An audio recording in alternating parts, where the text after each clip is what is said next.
We are live. We are live. I'm Dr. Frita. This is Medical Monday, where I give you all of the hot health topics in the headlines. And today, we've got quite an interesting show for you. We're going to start off with my favorite game, Myth versus Fact, where we'll talk about heart disease and how a TikToker shared that what she thought was just some shoulder pain ended up being a heart attack.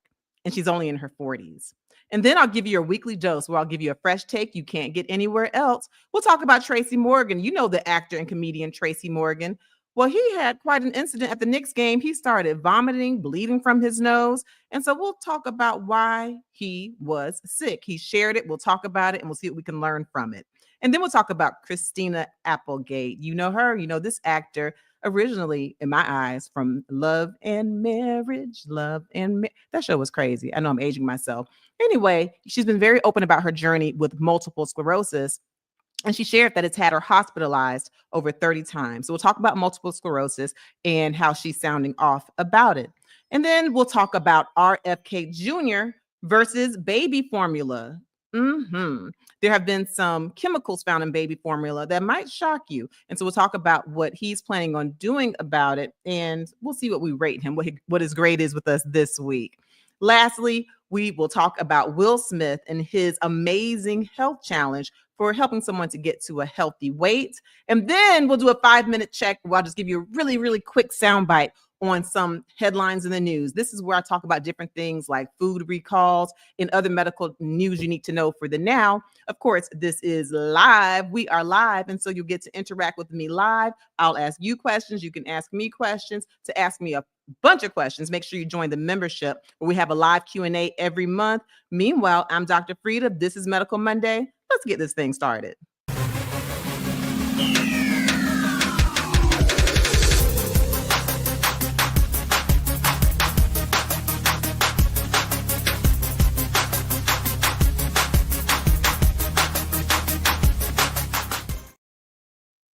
Hello. I'm Dr. Frita. This is Medical Monday. Let's jump right on in. You know I don't host this alone. Shador, my practice manager and co-host, please come to the front of the stage. Hey, Dr. Frita. Happy Monday. Happy Monday. How are you doing, Shador? Doing pretty good. How are you doing? Doing well. Did you have a good weekend, I hope? I did. Opening day for baseball season.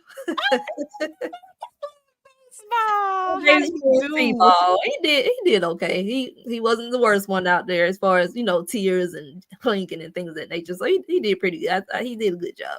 See, that's the thing. I know he's a natural athlete. He's a lefty, but he's still just a little baby. And so that's a great thing about sports and why I love team sports.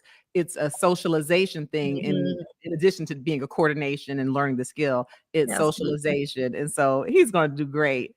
So he got a real T-ball player. I love it. Well, we did sports over here, Shador. We had our first AAU tournament with this particular team that my son is playing for and my daughter's playing for, my 8th grade twins.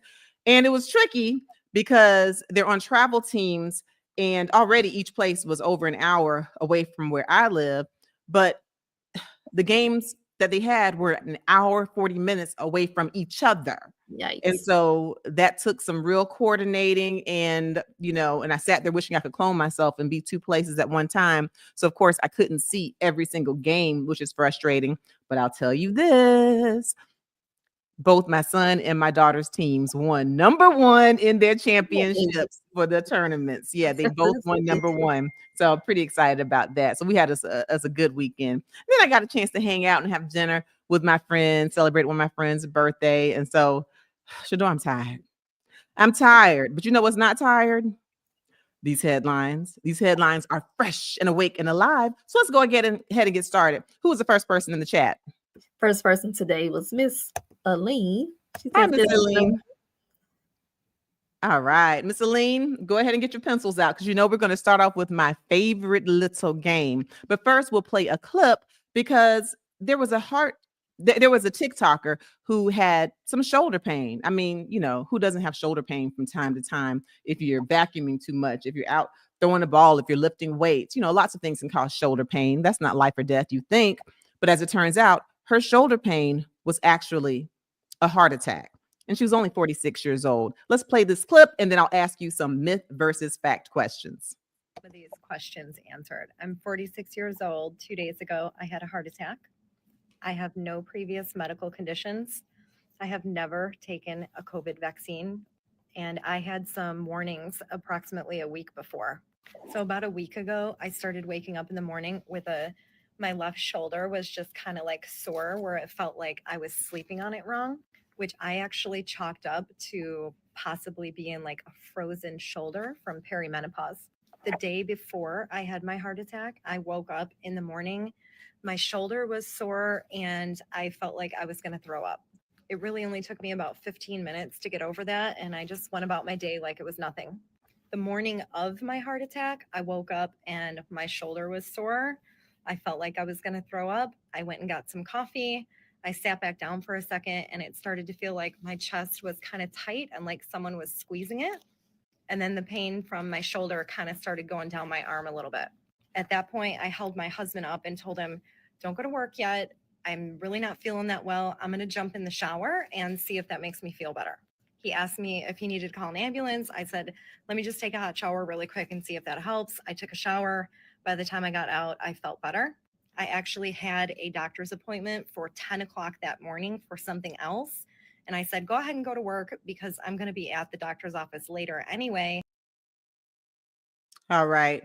I am so excited that she chose to share this video, because as we get into our myth versus fact, you'll see that what she is sharing is really a list of things not to do if you're experiencing a symptom that could be a heart attack. Before we get into the myth versus fact, I do want to make a couple of comments. One thing she said, I have never had a COVID vaccine. I just want it to be clear that there's no evidence that COVID vaccines cause heart attacks. There was an issue, especially in adolescent males, where there was a percentage of men young boys who were getting some myocarditis, some inflammation of the heart, no increase in death, but there's no evidence to support that COVID vaccines cause heart attacks. I want to make sure I cleared that up, and then we'll get into more after we do our myth versus fact. Please go ahead and give us a like as you come on in here and subscribe. We give you evidence-based medicine. For those of you who are new to the Dr. Frita YouTube channel, I'm very excited to announce that we have over 840,000 subscribers. We are marching towards 1 million. We're marching towards 1 million. So I thank you for your support.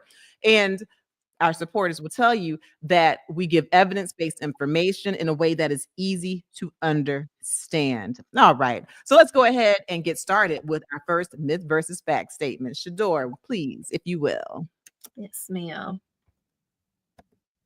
Women experience the same heart attack symptoms as men. All right, put an M1 if you think this is a myth, F1 if you think this is a fact. Women experience the same heart attack symptoms as men. Do we present in the exact same way? M1 if you think this is a myth, F1 if you think this is a fact.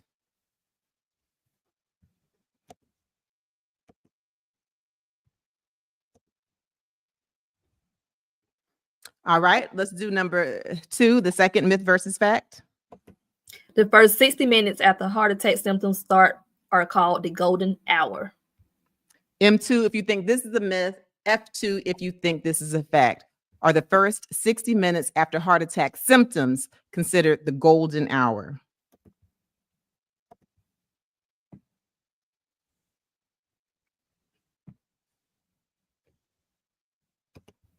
All right, pencils down. All right, so let's go back to that first myth versus fact. All right. That women present with their heart attack symptoms in the same way as men do. They have the same exact presentation, women versus men. All right. So, majority myth on this one, Dr. Frita. Okay. All right. Marina. Hi, Marina. Myth. Okay. Who else? Therese. Therese. That's the myth. A myth. Okay. Our newest member, Ajax. Hello. Welcome, Ajax. Thank you for joining the membership. Listen, we're going to have our live Q&A, Ajax, next Monday. Okay, we're going to have ours next Monday, where for the entire session, instead of me giving you all the health and the headlines, you come to me with your questions, and we'll go back and forth. We can drop a link. You can come on stage and talk to us, and this will be a chance for you to take advantage.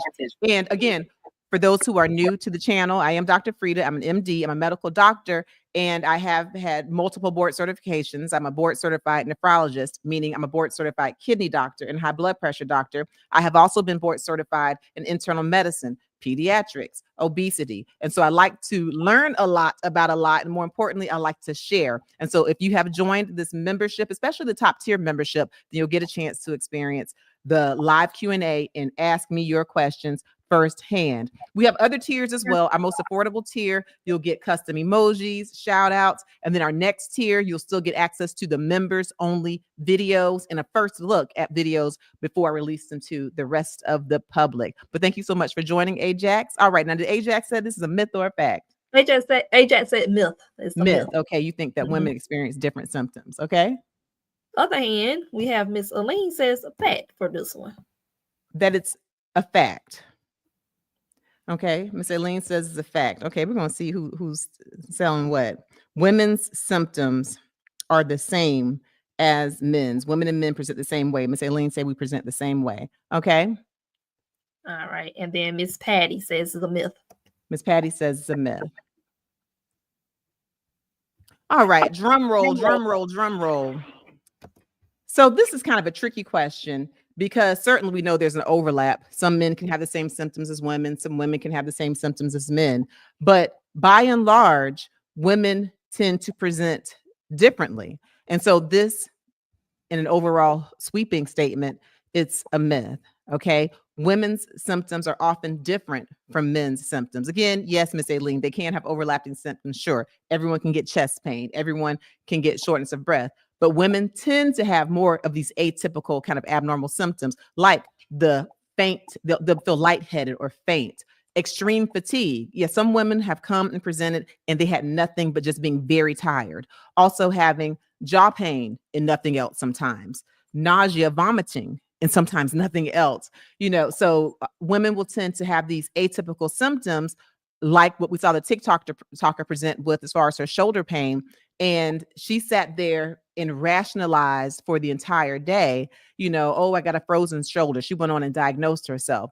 And so that's one of the things not to do. If you have any symptom that could be chest pain, especially if you're over 40, instead of sitting there telling yourself all the reasons why it's probably something else, you want to make sure that you go to your doctor, activate EMS to make sure that it's not a potentially life-threatening heart attack. And so we're going to go on to the second myth versus fact. Meanwhile, I want y'all to go ahead and put in the chat some symptoms of heart attacks, both common and uncommon symptoms of heart attack. So yes, by and large, women do tend to present in a different manner. So it's important to do the education for women that just because you're not having the crushing chest pain, that doesn't mean that it's not a heart attack. But yes, Miss Aileen, there can be crossover. We know that. So very good.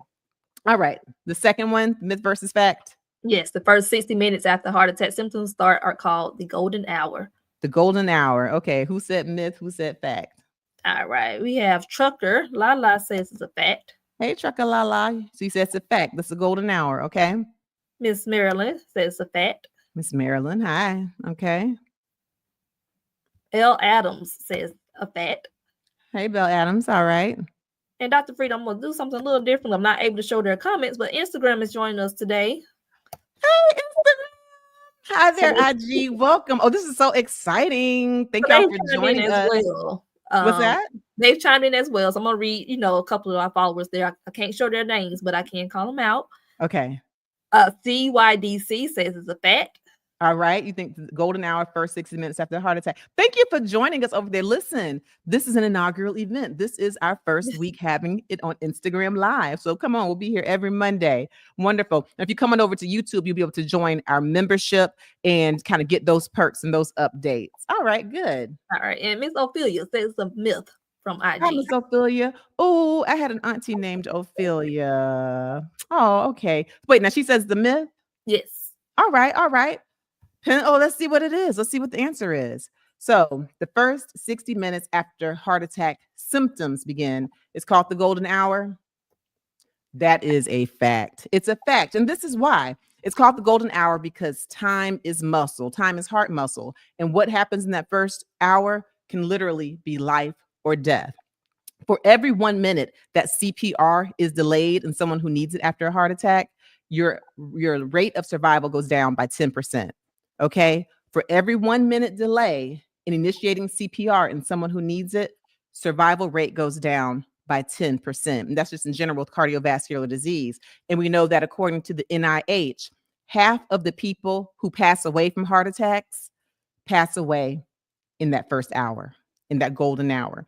And so the time as far as initiating treatment is just very, very important. And so they call it the golden hour, because if you do things like this young lady who was having the heart attack did, and you wait and you go do this and you tell your husband no big deal, or, oh, I'm going to shower, every minute counts. So, it's easy to play Monday morning quarterback, but imagine if as soon as she had those symptoms, instead of second guessing herself and, trying not to be a little whiny crybaby, as many women do, okay? Not to overgeneralize, but even in my own experience as a physician with female patients, okay? And look, if I'm honest, even with myself, oftentimes women tend to downplay their own symptoms, whereas if someone else were asking you something, you say, call 911. If it were your kid, your parent, your best friend, you'd send them to the ER. But when it's you, for whatever reason, we're just like, don't worry about me. Don't worry about me. I'm fine. And in all of those minutes, you could be losing heart muscle, okay? Because you heard her go through everything. And she was clearly very expressive, even in talking to her doctor, and the way that she, presented her symptoms. It sounds like she seemed so calm and cool that you can almost convince a doctor, unless they're hypervigilant like me, because I'm gonna send you to the ER anyway. You can almost kind of talk yourself and other people out in the way that you present your symptoms. So yeah, those first 60 minutes really count. And here's something that's very important. If you're experiencing certain symptoms of a heart attack, or even if they could be a heart attack, you don't want to hop in the car and drive yourself, for sure, because what happens if the heart attack really is happening and it worsens, and then you can drive off the side of the highway, take your own life and other lives too. Also, even if someone else is driving you who's healthy, what if they run into traffic? What if they're speeding and get stopped? The importance of activating 911 is that life-saving measures occur immediately when you have the ambulance, right? Because they can put in IVs, they can give you an aspirin to perhaps stop some of the clotting by making the platelets not stick together. They can give you oxygen. They can give you, certain blood thinners that are authorized. They can go ahead and call the hospital, okay, if you call the ambulance, and they can say, hey, get the cardiac cath room ready. They can have the heart surgeon standing by, the cardiologist standing by. So it's important to call 911, even if you feel like you're sitting there with inaction while you wait for the ambulance. It's better than driving yourself. Okay. Shador, did anyone give us any symptoms of heart attacks, whether they're common or uncommon? And please go ahead and give us a like and subscribe if you have not already. And make sure you share the word. Hey, Instagram, please share this with some folks. Okay. And do we have Facebook? Anybody on Facebook? Make a comment and say Facebook if you're over there. Yeah, they're here. Facebook's here. Hey, we can see them. Hey, Facebook. Okay, this is only our second week having Facebook. That was cool having y'all last week. Thank you for joining. Oh, and Facebook and Instagram, I have something special just for you all that I posted this morning. I was telling you about my twins and how, they each, my 8th graders, got a chance to actually, their teams got first place in the AAU championship. I was just especially emotional about it because my twins are actually micro preemies. Okay. They were born at 27 weeks. My son was 1 pound, 13 ounces. My daughter was 1 pound, 11 ounces. Okay. And, sometimes when I watch them excel, I just go back to the moment of when they were born and I didn't know whether they would live or not. And so in moments like these, I like to share, not just because I'm excited about my kids, but for anyone who's a NICU mom, okay, or a NICU dad, or if you're in there dealing with your child who's a preemie and you just don't know what's going to happen. We don't know what's going to happen, but I just like to give a little encouragement. That 1 pound, 11 ounce daughter of mine is now 5'10", and boy, she balled out, Shador. All right. Did anyone give us any symptoms? Yes. Miss Marilyn says headache. Yes. Okay. So Ms. Marilyn, that's one of the atypical symptoms that can oftentimes happen to women, where you're sitting here just kind of taking Tylenol, not realizing that you're having a heart attack. Absolutely. That's one of the atypical symptoms of a heart attack. That was good. That was very good, Ms. Marilyn. Miss Aline chimed in with nausea and chest pain. Yes. So the chest pain, that crushing chest pain, like an elephant sitting on your chest, that's one of the classic one. But Miss Aileen, a lot of people don't know about the nausea, vomiting. That can be a symptom of a heart attack. That's good. Miss Therese says pressure in the chest, arm, or the shoulders radiating down the left arm. Absolutely. And so they describe that as classic, left arm, left jaw.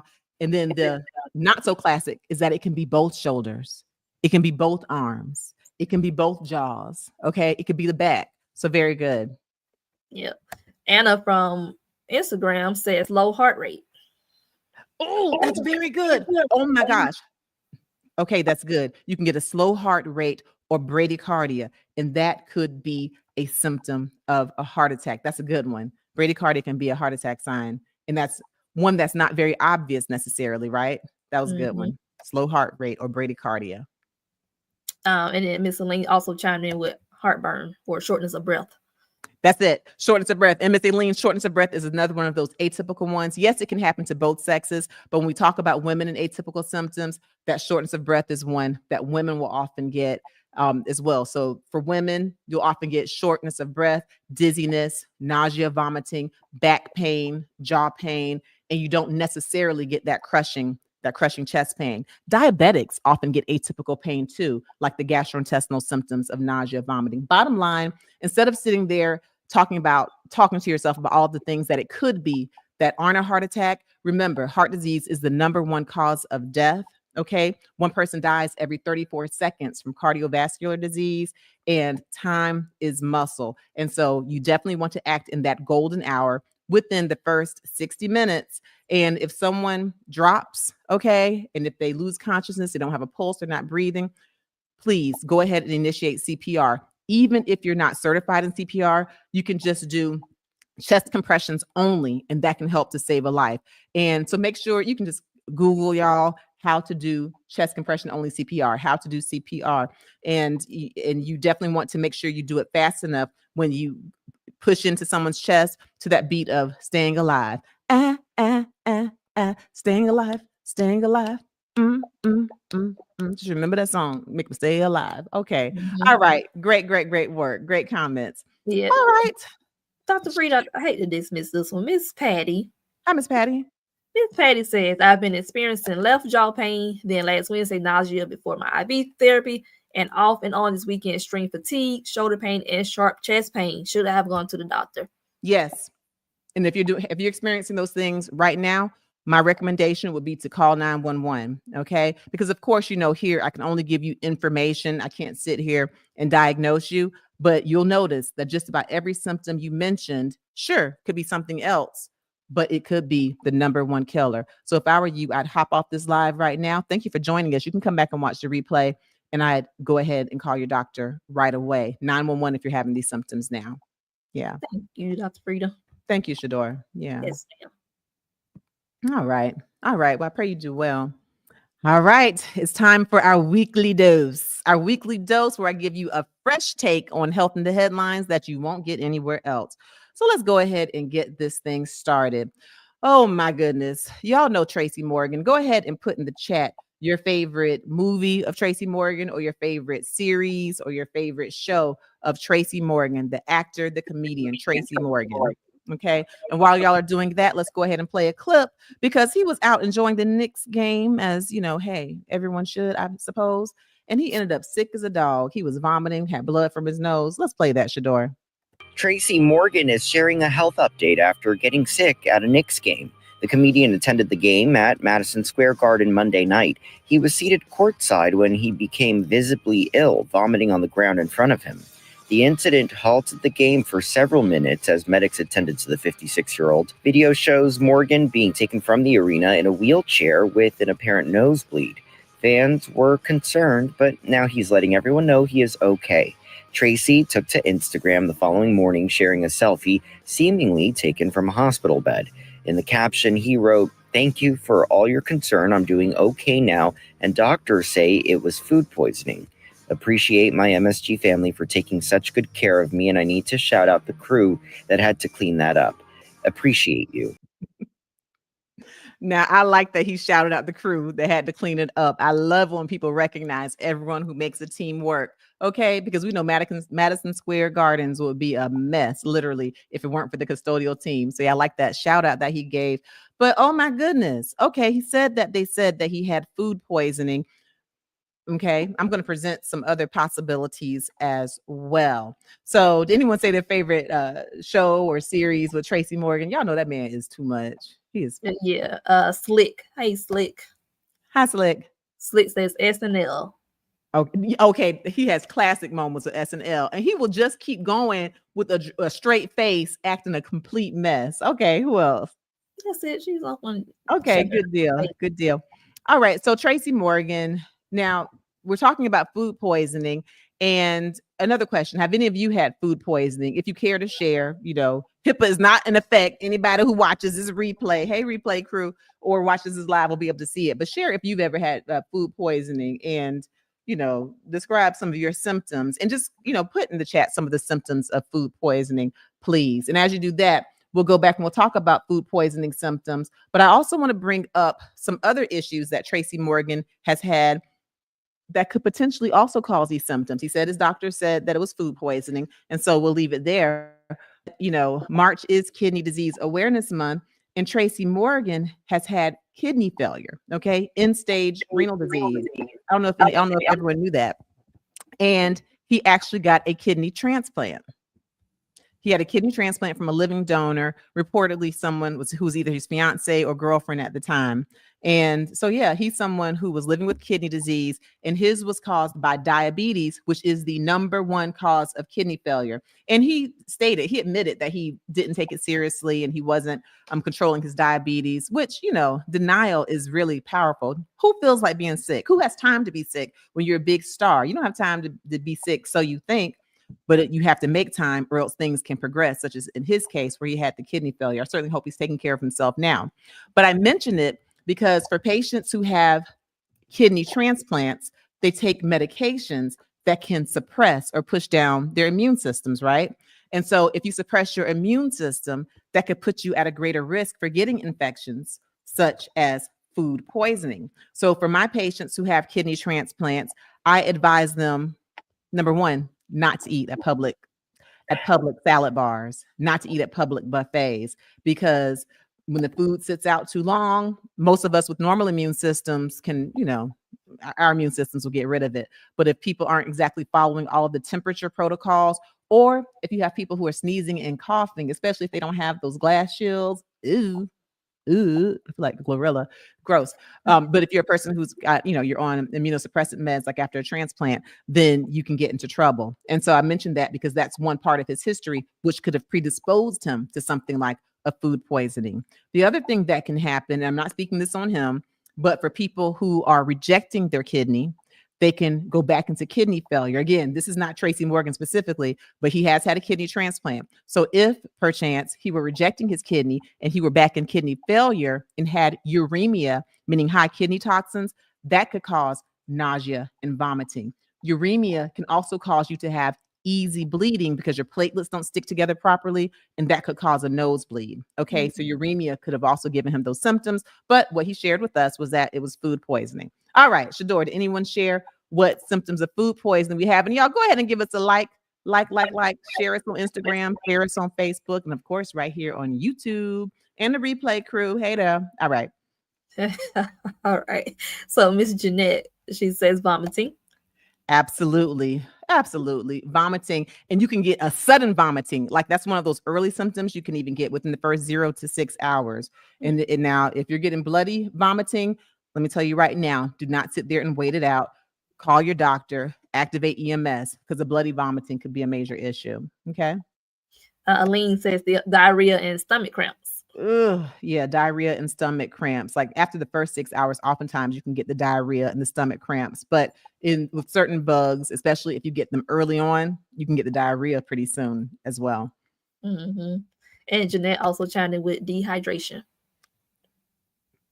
We were getting there, Miss Jeanette. We were getting there. That is a major one because you know what?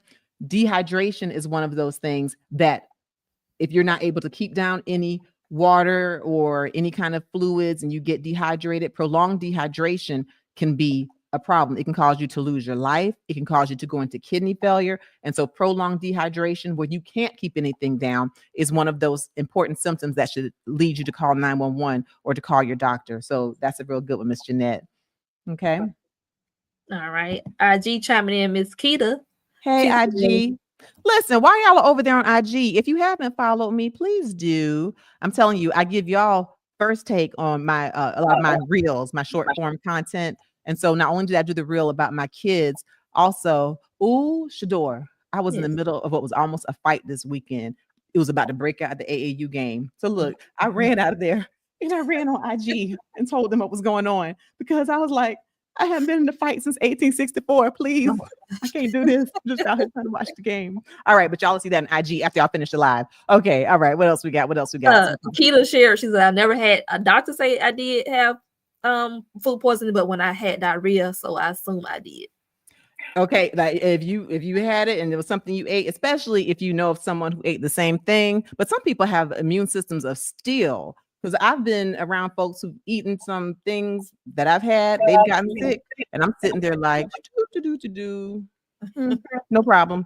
So yeah, and so Keita, if you had some of the symptoms like the vomiting, like the diarrhea, certainly could have had it. If you couldn't keep anything down and you started getting dehydration, if you had palpitations, sometimes you can get a fever. Okay, anyone else chime in with symptoms, Shador? No, those are all the symptoms we have. Okay. Yeah, y'all hit the main ones, the vomiting, the diarrhea. You can get fatigue, you can get high fever. So, but these are the symptoms that you might get commonly. But if you get certain ones like the dehydration, that prolonged dehydration, then yes, you want to activate EMS. Also, if you have bloody diarrhea, bloody vomit, you want to go ahead and call your doctor. And if you have a high fever, okay, like greater than 102, greater than 103 degrees Fahrenheit, you want to certainly call your doctor as well. And just for some causes, there are different bacteria that we know that can cause food poisoning. Salmonella can do it, Shigella, Campylobacter. But there's one cause. Ooh, my med heads. Let me see who's going to move to the front of the class. There's one cause that we talked about a while ago. It's been a while. We talked about right here on a YouTube Live. It's actually the most common cause of foodborne infections. Some people call it the cruise ship virus. And it's tricky because even if you use hand sanitizer, it does not always work on this virus, this food poisoning causing virus. And Lil Scrappy shared that he had this virus, and he said a couple of his kids had it too. I wonder if any of y'all know what I'm talking about. Which virus is this? We're gonna keep Lynn asked, E. coli. Oh, that's not the one I'm talking about, but E. coli is a very important cause of food poisoning. So that's not the most common one. And I'm specifically talking about a virus now. E. coli is a bacteria. But I'm glad you brought that one up because I didn't mention that one. And listen, E. coli, not to be gross, but y'all know we got to go ahead and tell the truth on these medical Mondays. E. coli is a bacteria that's found in human excrement. Is found in the feces. And so if people are preparing food and they use the restroom and they don't wash their hands, little nasty buzzards, and they go and fix your food, then that E. coli that's on their hands from them wiping themselves and not washing their hands can give you food poisoning. Okay. And another thing with the E. coli, that's one, especially if you get that E. coli 0157H7. Remember, we talked about that. It is the one that can cause bloody diarrhea, and it can even cause kidney failure because we talked about that contamination that happened in the McDonald's slivered onions one time. So I'm glad you brought up the E. coli. All right, but so that's that bacteria. But I'm talking about a virus now. Yep, I think Miss Aline and Sheree. Okay, now I think they had coming to the front of the class. Now, are they there? Yeah, they the same thing. Norovirus. Move to the front of the class, med heads. I love it. Absolutely. I'm talking about norovirus. And on IG, Facebook, YouTube, live chat, replay.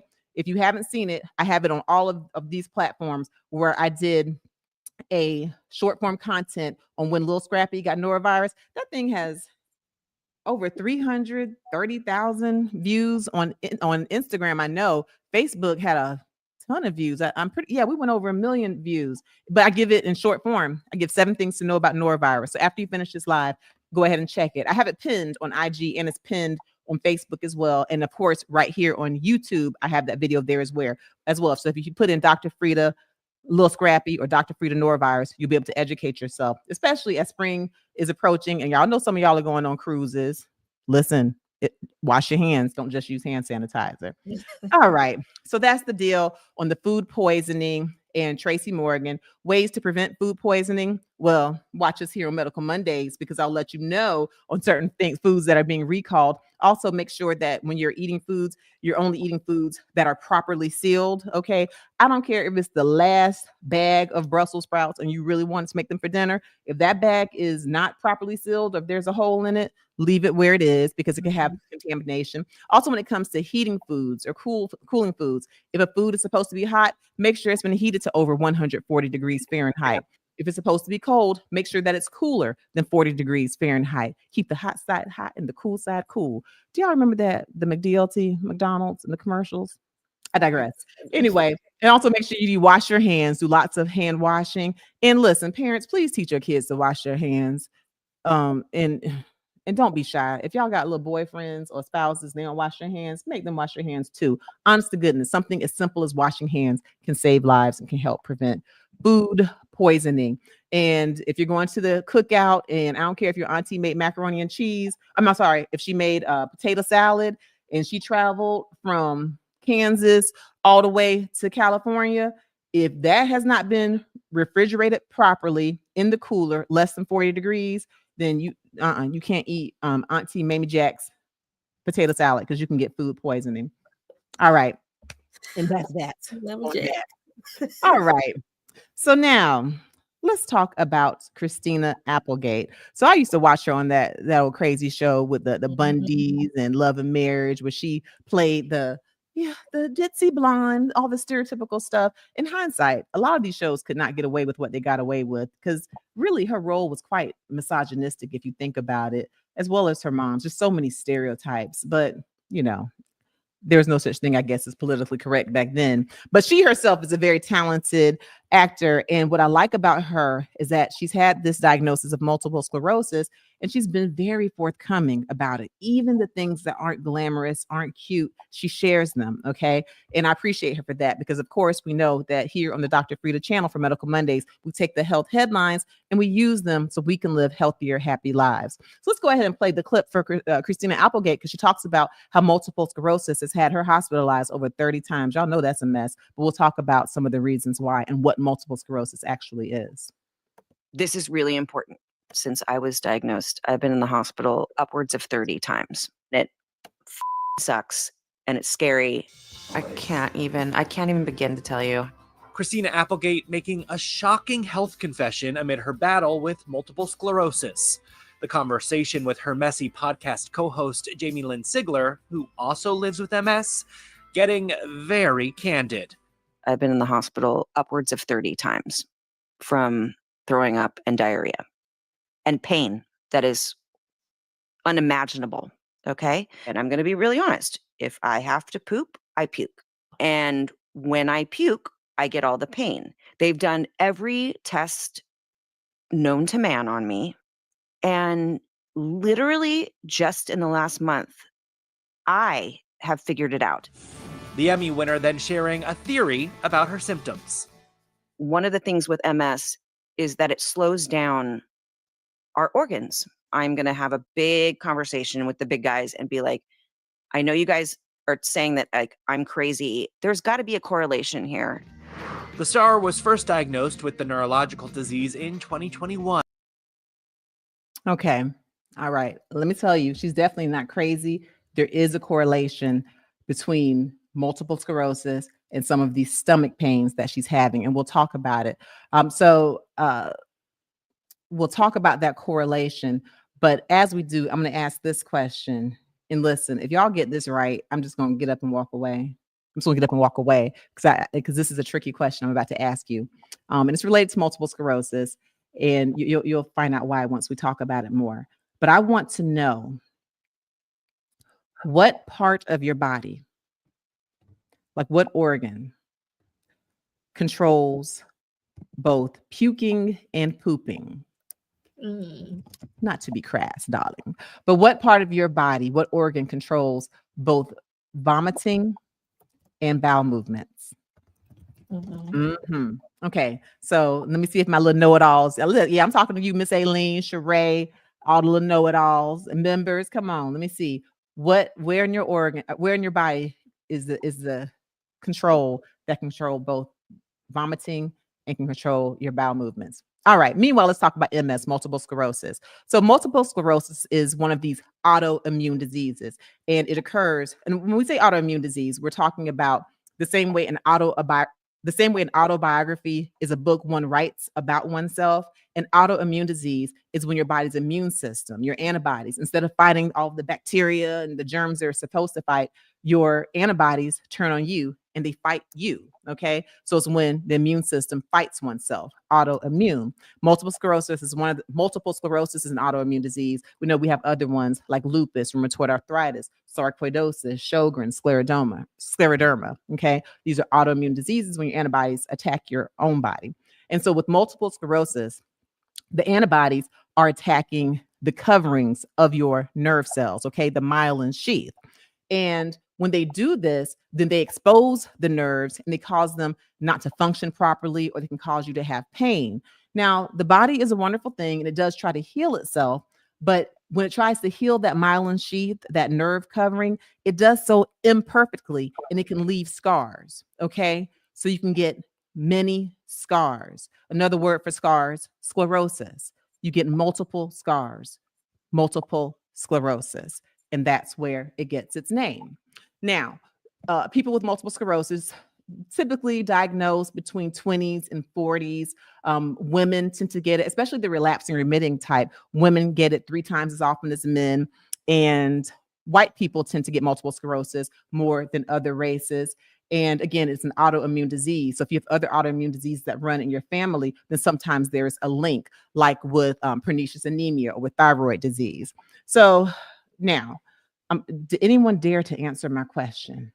Yeah, we have some guesses out the Frita. You better not. And I'm gonna tell you right now, I'm like Rumpelstiltskin. When y'all get the question right, I'd be like, I melt away. All right, who got it right? And y'all please give us a like. Shout them out. Let me throw my guesses out, and then please let us know, Dr. Frita. We got okay. I love y'all for participating. Okay, even when I ask tricky questions, y'all are game. Y'all ain't scared. Okay, now who said something? We have a mixture. So Paula says muscles.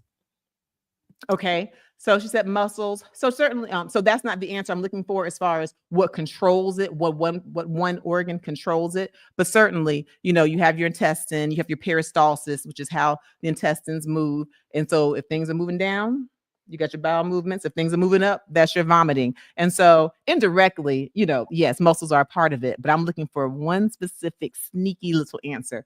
What is the control center? All right, another guess. Esophagus from Anna. Okay, esophagus. Okay, again, if something's going on with the esophagus, instead of the peristalsis going the way it's supposed to go, from your mouth on down to the stomach, if it goes in a reverse fashion, that'll cause you to vomit. Still not the answer I'm looking for. Be on IG and YouTube. Go, Anna. Hey, thank you for supporting us, Anna. All right. All right. DH says, before you give your answer, DH says brain. And Elaine more specifically says brain stem. I'm about to go. I gotta go. So Elaine got the most specific one with brain stem. But who was that who said brain? Because you own it. I'm just giving you credit. DH first. Okay, DH and Elaine, y'all come on to the front. But Elaine, you got it very specifically. The brain stem, also known as the medulla oblongata. There you have it, y'all. Oh, I love this so much, y'all. I don't know why I have so much fun. I guess I'm in the right field, Shador. But yeah, so your brain stem or medulla oblongata, it connects the brain to the spinal cord. And so it controls a lot of these things that we do involuntarily.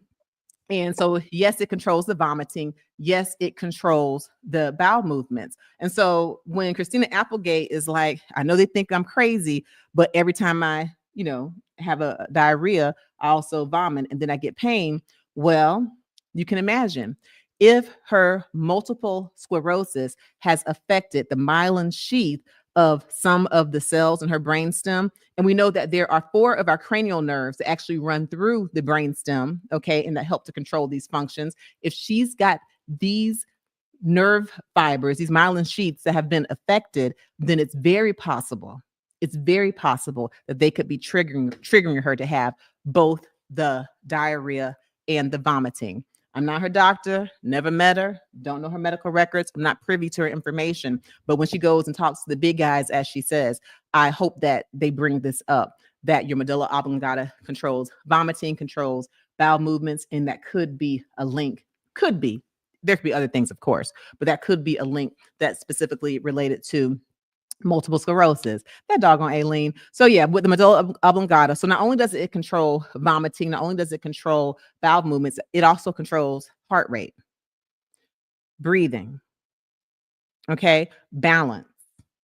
A lot of the things that we just don't think about controlled with the medulla oblongata. And so if you have a brainstem issue and it relates to multiple sclerosis, then yeah, that's something that could possibly do it. A million other things can cause, vomiting and diarrhea as well. But those are two that could be directly related.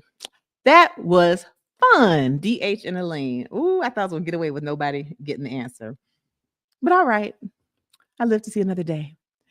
All right. And you know who else I want to live to see another day? Shador. Our babies. Our little babies. Y'all go ahead and make sure you give us a like. Make sure you give us a follow, please. Make sure you subscribe. All the things. So the baby formula. Y'all know every week just about I come in here and I talk about Health and Human Services and its new lead, RFK Jr. We started off pretty rocky because he has a lot of improper information that he shares, especially his anti-vax information, where he will literally stand up there and give information that's not evidence-based that could be life devastating. Specifically now with the measles outbreak that we've talked about, we know that if you get 2 doses of the measles vaccine, that you have a 97% protection from ever getting the measles. If you don't have the measles vaccine and you walk into a room and you're exposed to the measles, you have a 9 out of 10 chance of getting the measles. And of this outbreak that we're seeing, we know that 95%, at least 95% of the people who are being infected with measles are unvaccinated. Yet you have people like RFK Jr. who have still made statements insinuating and sometimes outright stating in some of his past information that the MMR vaccine is dangerous. He's still saying that it could be associated with autism. That has been completely shot down for years and years, but he's still holding on to that. He even has stated that he believes that Black people perhaps will benefit from a different vaccine schedule than white people. And the author he quotes, the scientist he quotes, has denied what RFK Jr. says. He quoted Dr. Gregory Poland. Dr. Gregory Poland said that is not true. That's not what his study said. No, he said, and anyone who states that Black people should get a different vaccine schedule is not supported by the science. It's not supported by Dr. Gregory Poland's study. So I give him the business on that because I don't appreciate that, especially since, according to his own cousin, he got his family and his children vaccinated, but then he wants to come to other communities and tell them untruths. That being said, I give him his flowers when he needs them. So we talked last week about RFK Jr. versus ultra-processed foods, where he wants us to decrease the amount of ultra-processed foods because in the American diet, 70% of our foods are ultra-processed, and ultra-processed foods can increase your risk of early death, diabetes, obesity. Okay, so we'll give him that.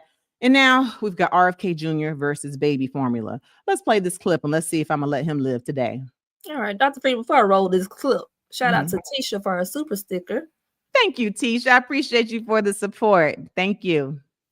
All right, thank you, Tisha. Now, RFK. Well, this is a story we have been all over from the very beginning, when a baby formula shortage gripped families across the country 3 years ago.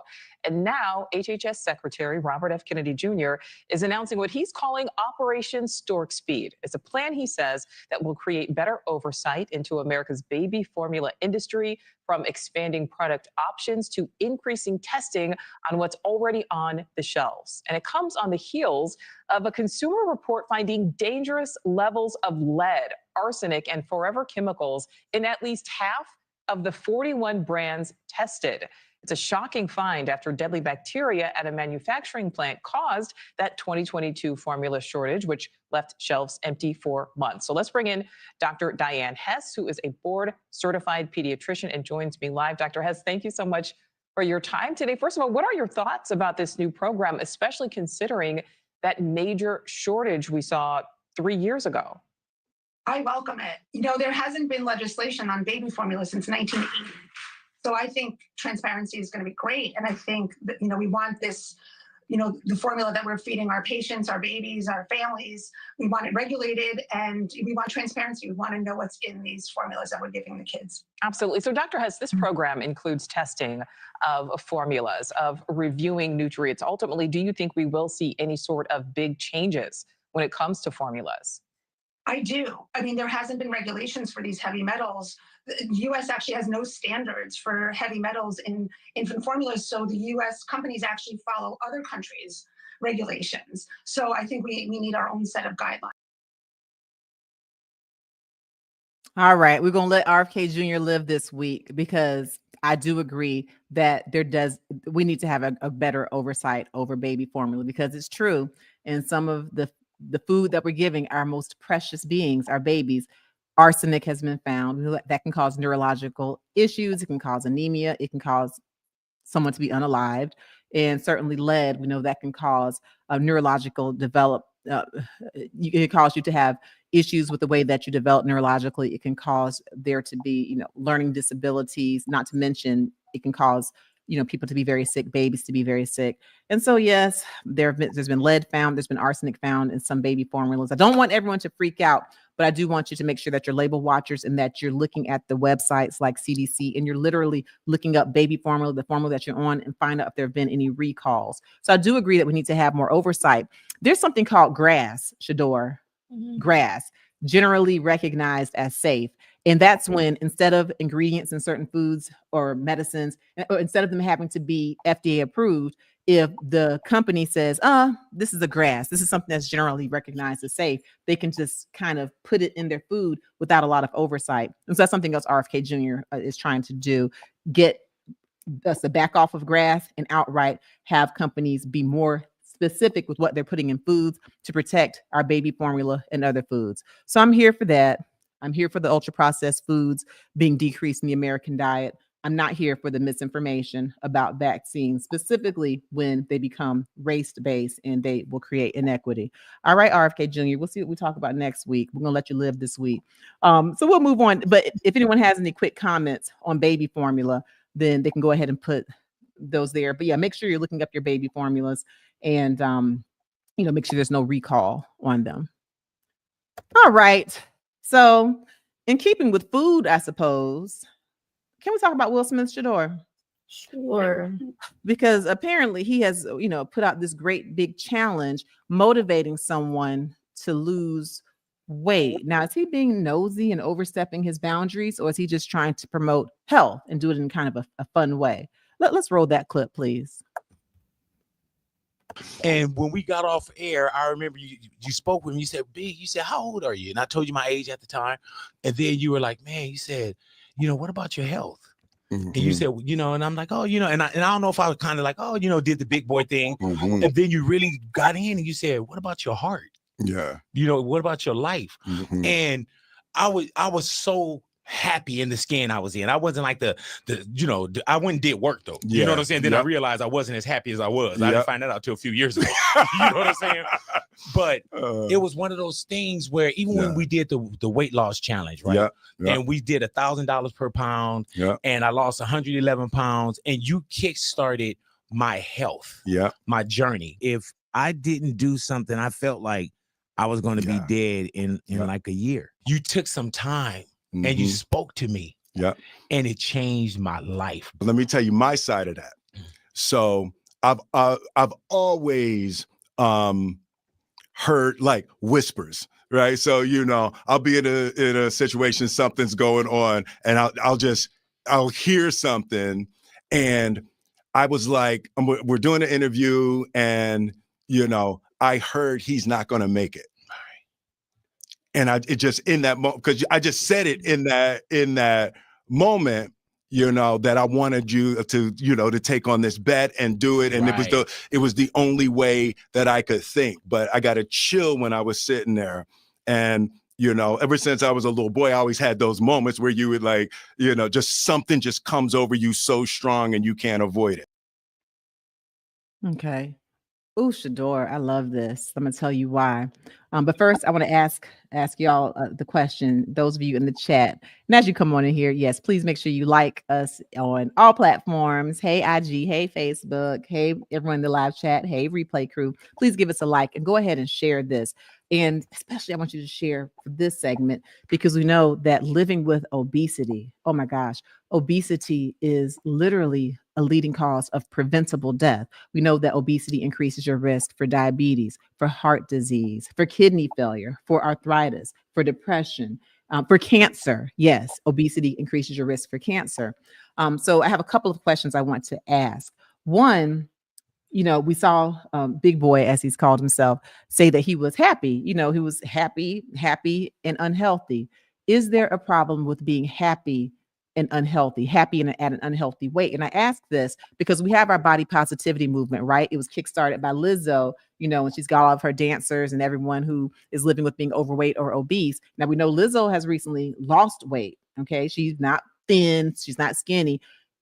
She is at a much healthier weight than what she was. But with the body positivity, is it okay to be, hey, happy and at an unhealthy weight? Or is there a problem? Is there a problem with being happy at an unhealthy weight? And, you can also think about, I believe her name is Dank, correct me if I'm wrong, the rapper Dank, who's approximately 500 pounds, who has been recently involved in that lawsuit with Lyft because someone in a relatively small Lyft car said that she couldn't fit in his car at being 500 pounds. And she went on a media tour saying that was discrimination. And she talks about how she's happy. She doesn't say the F word. And she's talking about FAT when she says F word. But is it good that she's happy and content, or is there a problem with being happy at an unhealthy weight? Okay. And then the other question, okay, so he got offered what, $1,000 per pound. Mm-hmm. Would money ever motivate you to lose weight? Anybody who's living with obesity or even just being overweight in the chat, would money ever motivate you to lose weight? All right. So while y'all putting those answers in, so yeah, we talked about obesity and we talked about the risk factors related to obesity, but also let's talk about certain things that are in the headlines as well when it comes to living with obesity. And really, it's weight loss and weight loss medications. Now, people used to just always say, oh, eat less and move more, as if it were that simple. But for those of y'all who are new to the channel, I am also board certified in obesity medicine. And we know now that it's actually much deeper than move more, eat less. Okay. That can be so dismissive of people who have other issues that are predisposing them to living with obesity, like genetic factors. There's certain hormonal issues, even certain mental issues, but definitely there are some physical and genetic factors as well, combined with, of course, moving your body and making certain conscious choices. But it's not that simple. Everyone who's living with obesity is not lazy. Okay. And so we definitely need to get those stereotypes. And it's oftentimes, like it feels like obesity is the last acceptable form of discrimination. Okay. Someone can be a troll and talk about someone's body and call them big, call them fat, call them out of their name, and then say, oh, I'm just worried about their health. I'm worried about them being unhealthy. It gives people an excuse to troll. I don't like that. But in Will Smith's case, it seems that he really was genuine. And I especially like this with Will Smith because, as we know, sometimes one mark in your public persona can ruin you. It can get you canceled. And I know, like many people, have been quite disappointed ever since Will Smith, gave the slap heard around the world at the Oscars, to Chris Rock. And in a lot of ways, and I know for a lot of people, that has almost erased all of the good that he's done, all of his talent, all of his, Academy nods, Academy wins, all of the philanthropy. This is just a reminder of the good that Will Smith does, because I believe him. He definitely was not being a troll. He knows the risk factors of living with obesity and that it can cause you to not live. And so I like that this is a good persona. And I believe that it's genuine, just a reminder that Will Smith is bigger than the big controversy and the drama that's been a shade and a shadow over his career. So I'm happy with this. All right. Did anyone want to answer or make any comment on any of our platforms about would they take money to lose weight, or is there an issue with being happy at an unhealthy weight? Yes, we did have a few chime in. So DH says, I think it depends on your quality of life. If it's negatively impacting you, you should work to improve it. Okay.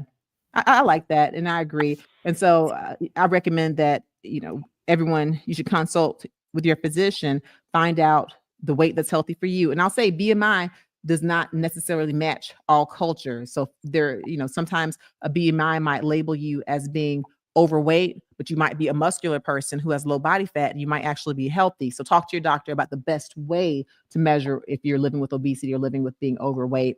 And certainly if you're having health issues, then yes, that's affecting your quality of life either now or in the future. Yeah. But I do want everyone to be happy, but I don't want people to be happy and content and not make a change to get healthier. Okay. I don't want you to be depressed on the way down, but I do want everyone to be at their healthiest weight. Yeah. Planet Life says if having obesity and being optimistic and living happy can be good for sometimes. So possibly. Yeah. So I like that. And welcome, Planet Life. Welcome back. Yeah.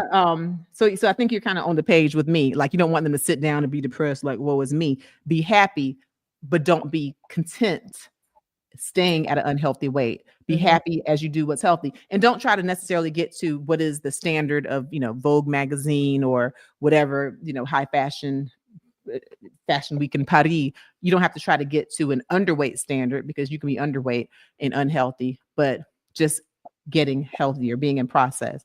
Be happy, but head towards being healthy. I don't want anyone to be happy and content with the risk factors for heart disease, diabetes, early death worsening. Yeah. Don't be content there. Be happy, but be moving toward a healthier weight. Anyone else? Yeah, Slick shared personally. Slick says, to be honest, I am overweight and I'm not happy with my weight. I know it's not healthy. Okay. Slick, let me tell you something. You are in a lot of company, as you probably know. Millions and millions and millions and millions of Americans are living with obesity and living with being overweight, and it's affecting our children as well. And we've talked about one of the causes, our diets. Ultra processed foods make up 2/3 of the diet in children and teens. Ultra processed foods make up 70% of the American diet. Okay. And we know a lot of us are more sedentary. We know kids are playing video games more. A lot of us are sitting there with our smartphones, and instead of going out, walking and enjoying the outdoors, we're sitting here looking at Real Housewives of Atlanta and watching all the bloggers and YouTubers. Telling on myself. But the fact that you noted, okay, there's nothing to be ashamed of, because a lot of us are overweight. Okay, I'm just saying that right now. But you do want to consult with your doctor and, make choices, make diet swaps. Rome wasn't built in a day. You're not going to do everything in one day, but check out some of my videos I have right here. I have videos on, healthy foods, foods that are good for blood pressure, foods that are good for kidney repair, foods that help to unclog your arteries naturally. I talk about cruciferous vegetables like cabbage, Brussels sprouts, cauliflower. I talk about certain carbohydrates that aren't a bad word, like sweet potatoes. That's actually a good complex carbohydrate. Consult with your doctor if you're doing a carb count or if you have diabetes or pre-diabetes. I talk about the top 10 drinks that can help repair your kidneys. These drinks are good for anyone. We talk about lemon water, juicing, beet juice, which is really awesome. I talk about stress, because we know stress is a killer also. And stress can cause you to have increased cortisol levels, cause you to hold on to fat, okay, like in your face, back of your neck, in your stomach. Okay. So I talk about ways to reduce stress, all these things. So if you check out my videos, I have a lot of things. I even talk about exercise, the top exercises that can help reduce stress and lower blood pressure. And of course, exercising will help you to get toward a healthy weight. I also have a video on, mental health and its connection to exercise, all of it. So my point is, I don't want you to be down on yourself. If you're not content with the weight and it is an unhealthy weight, consult with your doctor, use different tools like right here. And for anyone on any platform, you can always go to drfrita.com. That's the one-stop shop for everything I have. It'll link you to my television appearances, to my videos, to my YouTube channel videos, to my shorts, to my reels, to my blog, all of it, drfrita.com. But on these individual platforms where you're watching, you can also click the link in the description in the bio, depending on where you are. But yeah, just kind of make a decision and start today on doing something a little healthier than what you did yesterday, and give yourself grace, and be happy, be thankful for all the things that are good, but it's okay to not be content if you're at a place that's unhealthy. Just don't beat up on yourself. Okay. Absolutely. Yeah. In terms of the money. Oh, and speaking of TV appearances, Shador, y'all, I'm going to be on Good Day Atlanta again on this Saturday, doing my segment, Health Headlines with Dr. Frita. Shador, I'm talking about braids and the cancer-causing agents they found in braiding hair. Ooh, Black women unite. So I'll give y'all the skinny on that this weekend, okay, on Saturday. Good Day Atlanta, our local Fox 5 Atlanta. But even if you're not in Atlanta, you can go to the Fox 5 Atlanta website and you can watch it live. It should come on at 7:40 a.m. But for those, like for y'all on IG and Facebook, y'all know I'll post it. I'll post it before I do it. So just stay tuned.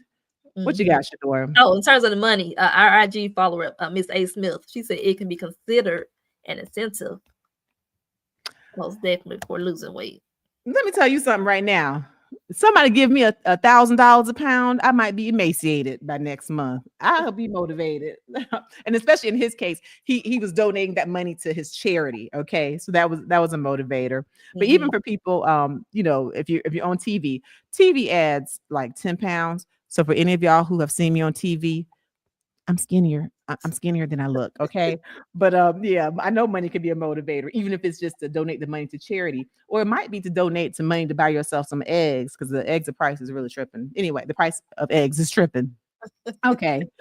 I know we need to wrap this thing on up, Shador. So let's let me know if you have any comments you want to slip in real quick, and then we'll do our 5-minute health check. But before we do, again, please, first of all, thank y'all for participating. I love how y'all answer questions, how you give me different insight. I love getting your points of view, because I always leave. Yes, I'm here to teach you for the things that I know as far as health on this Medical Monday, but I always learn a little something that's different from your perspective. So I thank you, everyone who's here in the live chat, IG, Facebook, replay crew. What's up? Y'all know I like y'all to comment. So I appreciate you. Make sure, again, you give us a like, you give us a follow. Check out drfrita.com, where you can purchase my book, Under Pressure, A Guide to Controlling High Blood Pressure. I give you not just the traditional ways of lowering medicine. And yes, I know all of the Western medicine. I trained at Meharry Medical College, shout out HBCU, as well as I did my residency in Med-Peds at Georgetown University School of Medicine, did my kidney fellowship at Emory University School of Medicine. I definitely prescribe medicine when necessary. But in this book, I also talk about natural ways to lower blood pressure using lifestyle, exercise, slow, deep breathing, meditation, eating foods that can lower your blood pressure, using food as medicine. So check that out. Go to drfrita.com. You can certainly order it. And I have a freebie, something I'm going to give you for free. If you click the link in the description, or again, go to drfrita.com, or the links in the bios, like an IG, then I have a PDF, 10 Healthy Habits for a Better You and a Better Life, where I share some of the habits that I use in my everyday life as I try to be healthy and happy. Lord, I just want to be happy. But these are some of the tips that I use that you will find helpful. But you can download this PDF for free. And thank you for your support. Thank you. Thank you. And also, you know, I have a podcast. For those of you, I know y'all sitting here looking at us now. You're looking into our eyes. But you can also just listen to us on our Healthy Happy Life podcast with Dr. Frita, where I have content. So, you know, while you're doing other things, you can just listen wherever you download your podcast. So while you're folding clothes, like I need to do laundry, while you're folding clothes, while you're walking the dog, while you're, you know, just doing different chores around the house, while you're out enjoying nature, you can listen to the podcast. And you can, so we're on Apple, we're on Spotify, Google, wherever you download your podcast. And when you go, do this for me. Please give us a 5-star rating if you enjoy. You will enjoy. So please give us a 5-star rating. We would very much appreciate it. All right, let's get on out of here, Shador. Let's do our 5-minute health check. Thank you to all of my members. And we are going to have a members only live on next Monday following our routine live. If you haven't joined, it's not too late. Click the link in the description. And of course, you can also go to drfrita.com, join us at the highest tier, and you can ask me questions back and forth. Join us on stage for our live Q&A, members only. And speaking of your highest tier, you have a video coming out for your chief med heads. Oh, yay. Oh, this is the last one I recorded that I really, really like. It's actually now live, Dr. Frita. Oh, they already see it? Lower blood pressure. Mm-hmm. Perfect. Okay. So everyone else can't see it yet. You know, subscribing is free, and, you know, definitely you'll be able to see that video when we release it. But for our members, it's live now. So go ahead and see it. I have fun recording that video. So, okay. So it's for the members only. You go ahead and get a sneak peek of that video before I release it. Girl, why am I excited? I just love the information I share. It's so cool, if I may say so myself. Yeah. All right. 5-minute health check, child. We'll get out of here. All right. Recall health alert. We have recalls every week, Dr. Rita. 75,000 coffee creamers recalled after spoilage reports. That's a mess. And it is, I think, like in 31 states or something. So if you use any of these creamers, if you use creamer, period, for your coffee, make sure you're looking at expiration dates and check out to see if the one you have is expired. They found that some of them had kind of a mixed match of expiration dates and they were actually spoiling. And we already talked about food poisoning with Tracy Morgan. You don't want to have food poisoning from your coffee creamer. So check it out. We've got a recall. And to be honest, especially if you're trying to meet a goal weight, if you're trying to have a healthy weight, a lot of these creamers are high in calories. They do have some with 0 calories, but try, things other than creamer for your coffee if that's one of the things that you're trying to do, lose weight. All right, be up. That's another recall. Lean Cuisine and Stouffer's recalled over wood-like material. I tell you the truth. Now, first of all, Lean Cuisine, Stouffer. So Lean Cuisine specifically, that's something that historically people have been like, oh, I'm trying to lose weight, and they'll stack their refrigerator full of Lean Cuisines. Lean Cuisines are low in calorie, but oftentimes they're high in sodium. And we know that according to the American Heart Association, it's recommended that most adults have no more than 1,500 milligrams of sodium per day. So even when you're eating things that are quote unquote healthy, like Lean Cuisine, watch the sodium content, okay? Because they're actually oftentimes ultra processed. That's a side note. But here's the main note. Yeah, Shador, they found wood chips, like wood. Okay, knock on wood. They found wood in some of these particles. They even had a choking incident. Okay, so make sure that you go check out in your refrigerator if you have Lean Cuisine, if you have Stouffer's, look it up to see if yours has been on the recall list. Okay. Oh my gosh, who is safe? So Lean Cuisine, Stouffer's, it might be recalled because of wood chips. Wow. How much wood would woodchuck chips? Woodchuck wood. Okay. All right. FBI sounds the alarm on fake Ozempic products targeting desperate dieters. Let me tell y'all something. Now, I told you I am board certified in obesity medicine. And one of the things that drives me crazy is that Ozempic, Zepbound, Mounjaro, Wegovy, in order to get them, many insurance companies don't cover them, right? And these things can cost like $1,300. And even if you're someone who's living with obesity and it's FDA approved for you, then they still might not cover it if you don't have diabetes. So a lot of people will go and they'll get it off the internet or they'll get themselves some bootleg semaglutide. Well, here's the issue. Now we're finding that there are a lot of health incidents, gastrointestinal incidents that are occurring, and others as well, things that are life-threatening if you get a hold of a fake Ozempic, okay?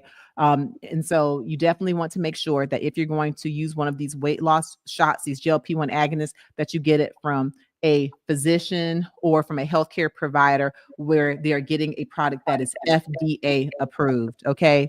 Listen, we talk about getting to a healthy weight, but you can't be healthy if you're not alive because of taking fake Ozempic. So pray for the people.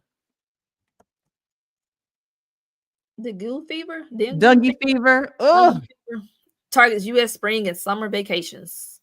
Okay, listen, I hate to be a buzzkill, but there's this thing called dengue fever in Shador. Last year, the rates of it for people who were vacationers was increased by 84% when you compare it to the previous year. So this is a mosquito-borne illness, okay? If a mosquito wants to go and have a little snack on you while you're in certain places like Puerto Rico, they've had an alert. U.S. Virgin Islands has had an alert, okay, like a mosquito alert. And so if you get bitten by a mosquito and you get this virus, you can get flu-like symptoms, okay? But you can also get very high fever and get severely ill, requiring a hospitalization, and it can even be life-threatening.